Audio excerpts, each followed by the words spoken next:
To a person who's just getting started, and they say, okay, I hear what you're saying.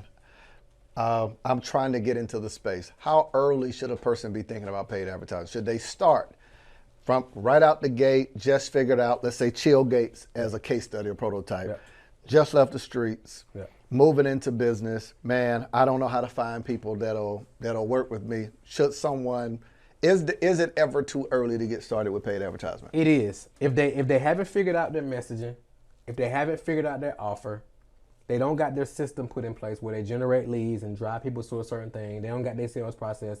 You want to have the whole process, because I got this thing called the paid ad iceberg, right? So a lot of times people see the tip of the iceberg as the ads, but it's the stuff underneath it that make it work. So it's the mindset of an advertiser. That's number one. Number two, you got to have your messaging on point. So like, for example, some people think it's the targeting. Some people are like, what's my target? I need better targeting. Well, not necessarily. So let's say, for example, if you could target Marquel Russell, it's all different types of people who follow you. You got people who follow you who are millionaires. You got people who follow you who may be homeless. You got people who follow you who work a 9 to 5. They're not interested in business. You got people who follow you who are in the ministry. So it's like, how do you speak? You can't speak to everybody who follow Marcus. The thing that's going to determine who you attract out of Marcus audiences is your messaging. Right? So it ain't got to do with the targeting. You got to speak to who you're speaking to. So you got to have that figured out. You got to figure out, okay, what are you giving away for free, which we call a lead magnet or money content to give away for free. And then what's your conversion process of them becoming a free opt-in or a buyer or your initial thing to going through your whole process. Once you got that set up, then you turn the ads on. Because a lot of times people think it's a traffic issue. Like, you never have a traffic issue. You typically got an offer issue or a messaging issue or something of that nature. And once you got that piece, then you turn the ads on. I love it. So if someone's getting started, we're saying it's not too early to start, but it is in essence if you don't know who you're speaking to. Right. You don't know who you're targeting, don't have an offer, because now you can just blow money. 100%. Right? So in essence, it's not too early to start unless you don't have a clue what you're selling people, right? At that point, we're just burning money. Now let's speak to that other person, right? The person who, man, they've been in business a little while, they're not just getting started, but they're getting started with advertisement. Is that process still the same? Same process. Okay. You still got that, because like, a lot of people come to us and they're like, I just want to figure out ads. It's my targeting. And then we look at their stuff and their messaging ain't on point. Right. When people click on the ad, they're going direct to their website and they got all these different links on there. So it's like, it's not converting. They don't know what they're doing. They don't got none of these pieces in place. They're charging too little. So they may sell a $7 ebook. Yeah. And it's like, okay, well, when they buy this ebook, what else is there? And they're like, well, nothing. It's like, that's going to be tough to like make work. So it's like they don't really have their whole process put in place. They're undercharging, all that good stuff. So they don't got all these necessary components in place. We've got to pause right there because I'm in the giving mood. I decided to offer you a free gift, absolutely free. Now, I tell you all the time about turning your ideas into online income, but how am I going to tell you to do something and not provide the resource for it? There's so many questions that people have online about what should I post? How do I get my engagement up? How do I get people to click the link in my bio, buy from me? What should I sell? Whether it's an ebook, an online course, how much should I charge? How do I launch? How do I do a webinar? You see what I'm saying? So I decided to create a free training and give it to you that you can utilize to learn how to literally take the services that you do or the ideas you have and build a successful online company. Go to www.monetizewithmarcus.com, my gift to you. You're welcome.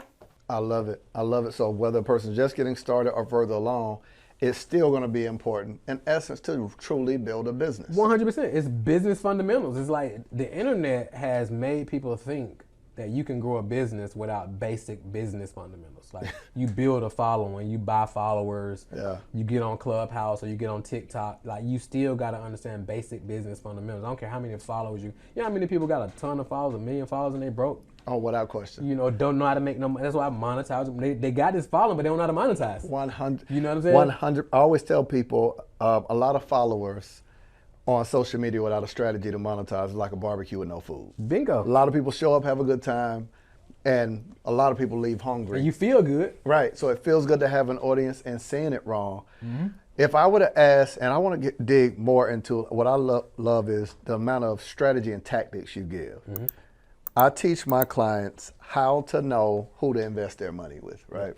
Because I think it's important that we have to train up more sophisticated buyers. Yeah, 100%. Because it validates we're in the space, but people will start lumping us all in together, Yep. right? They'll assume it's like the person who say the Chrysler look just like the Bentley. Right. No, it No, don't. it don't. Right? Right. Right? So to those who are unfamiliar with the space, they don't know when they hear coach, consultant, we all sound alike, look alike, but it's not. Yeah.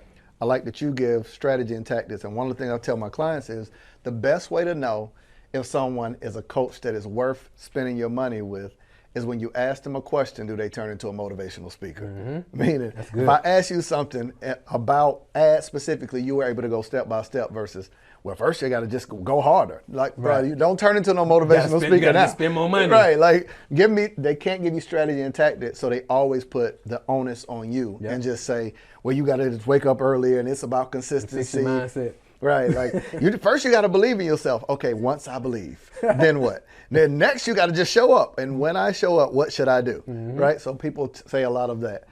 What do you feel like has made you different in terms of your success in the space? What do you feel like is that differentiates you from everyone else in the space? I would say my biggest thing is like I actually know how to teach. One of my gifts is like being able to take complicated concepts and break it down and simplify it, right? So I know how to teach. So I tell people all the time, like, just because being an entrepreneur who's great and being able to teach are two completely different skill sets. Yeah. And being able to do both, and you have this as well, being able to do both is a rare set of skills. Because like just because somebody built the multi-million-dollar business doesn't mean they know how to teach it. Yeah. So I be telling my clients all the time, what's worse than losing and not knowing why you're losing is winning and not knowing why you're winning.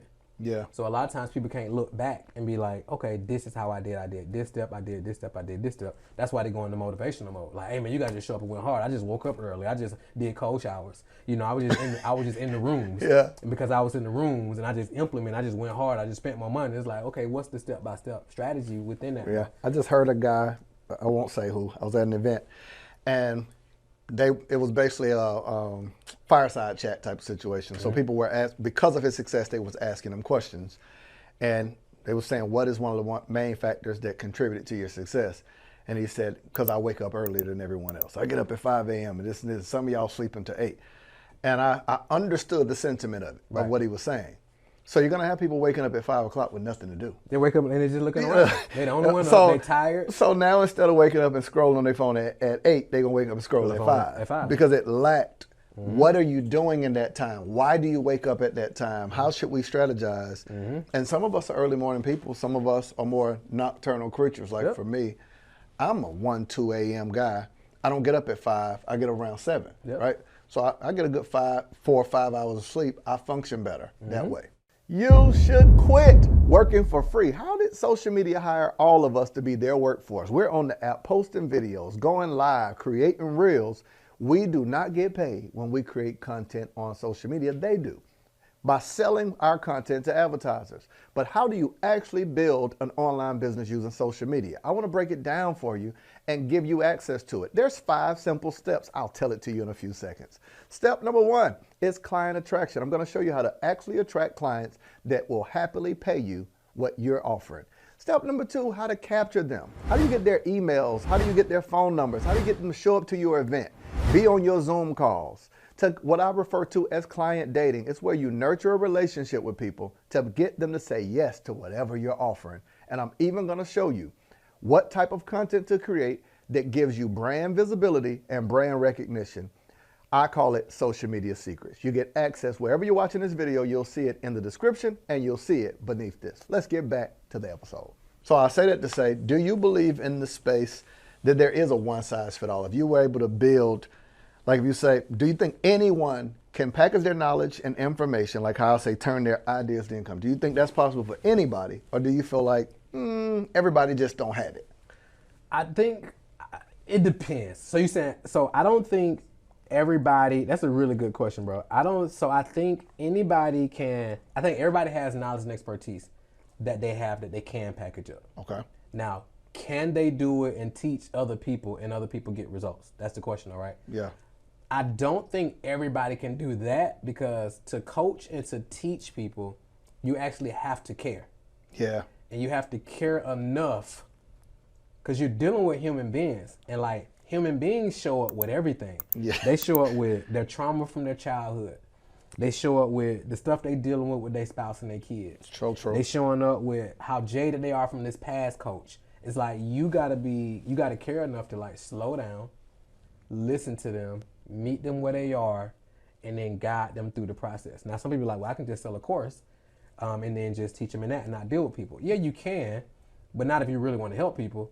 Because number one, they ain't gonna implement. That's number one. Number two, even then, most people don't know how to slow down and like really break down their whole process. You know what I'm saying? Be like, okay, well, step number one is this. Step number two, and I think that's what coaching comes in handy, because now you can see what you left out when people start asking questions. You're like, I did leave that out, and now you can add that type of stuff in there. But a lot of times, you literally got to have a certain level of empathy to like be willing to slow down and actually teach people.